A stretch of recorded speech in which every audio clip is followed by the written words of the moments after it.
guys? Tiny here from the Table Monkeys, and today is going to be a quick video about some practice drills that Alex and I have been working on that we think are really helpful for polishing technique and kind of keeping yourself familiar with all the different places on the table without having to go with any intensity. That's sort of the objective of this. It's something you can do sort of in the middle of the week or on that week before competition when you're just doing setups and grip ups and stuff, or even a good way to warm up, again, just to keep yourself really in tune with all the lanes that you're trying to hit and where all the different angles are on the table.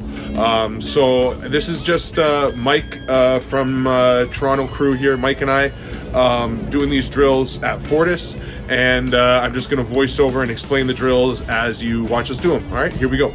And so this first drill is sort of like the triangle of hook, high post, and low hand top roll. So right now I'm setting a hook and Mike is sort of holding like a post position. Now he's gonna low hand as I go to set the hook.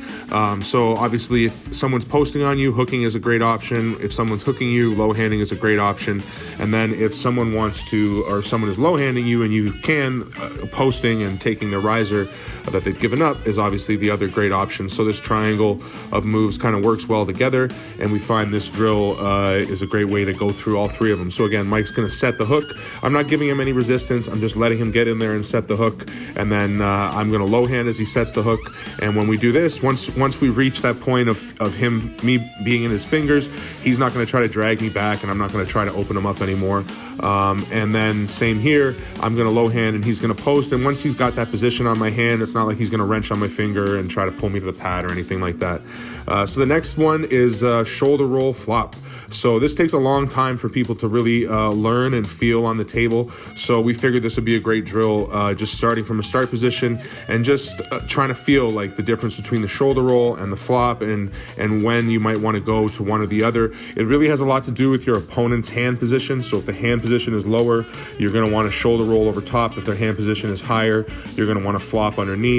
So that's what that last part of the drill is there, is I'm just switching between a lower grip and a higher grip, and then Mike is adjusting and either shoulder rolling or flopping.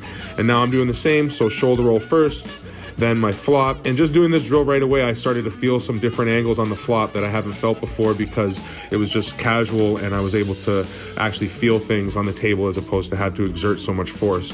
And same thing here, he's going either low or high, and then I'm flopping or shoulder rolling. And then this next drill here is both like we're both starting high posting, and then as if I'm losing the post, I'm gonna dive in and try to set a defensive hook. This is something you'll see Devin do a lot, and this is a drill that Alex came up with, and Alex does it really fluidly, and both Mike and I were kind of struggling with it, but obviously a good reason for us to practice it, because it's definitely a good move to have in your arsenal to be able to drop into a defensive hook once you start to lose the high game there. And then the last drill that we're going to do here is the only one with any sort of intensity. So we're only at about 30%, and it looks like we're fighting a lot harder than we are, but the idea is one of us starts in an offensive hook and one of us starts in a defensive hook in the center of the table. And then the one in the defensive hook starts to make micro adjustments and movements. So I'm dragging, I'm rolling a bit, I'm dragging a little bit of side pressure until I can get my shoulder in line and get in the offensive position. And then Mike comes back and does the same thing.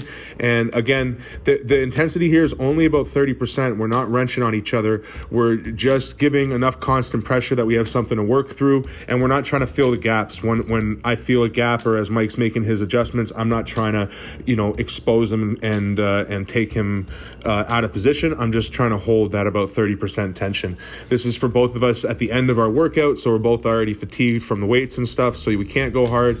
And yeah, we just think these are really good drills, again, for fluidity on the table, for becoming familiar with different positions, and just getting in that extra practice. So give these a try. Let us know what you think. Leave some comments down below, some feedback, subscribe, smash that bell, do all those things, and monkeys out. Peace.